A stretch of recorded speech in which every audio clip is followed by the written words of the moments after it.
जय जय श्री श्री जगन्नाथ बलदेव सुभद्रा महारानी की जय। विष्णुपाद परमहंस परिभाजकाचार्य अष्टोत्तर शत शिष्य अभय शरण अरविंद भक्ति वेदांत स्वामी श्रील प्रभुपाद की जय।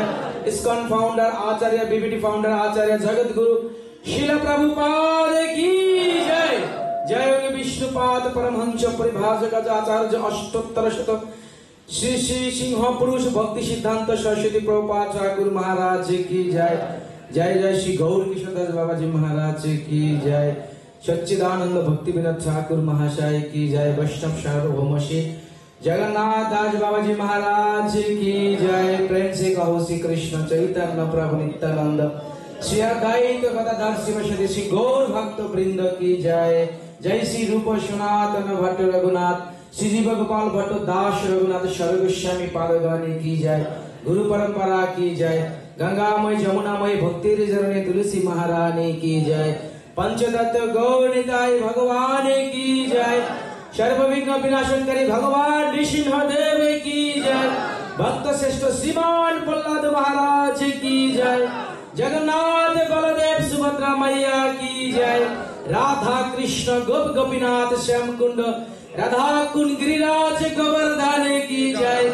वृंदावन धाम की जय। जय वैष्णवपुरी धाम की जय। पुरुषोत्तम क्षेत्र जगन्नाथपुरी धाम की जय। एकचक्र धाम की जय।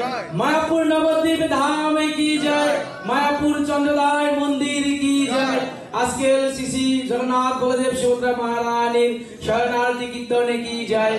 शरणार्थी कीर्तने योगदानकारी समावेत भक्त वृंद की जय। जय जय ही शरण्याज भक्ति सारू स्वामी गुरु महाराज शुभाविर्भाव तिथि महाव्यास पूजा उत्सव की जय।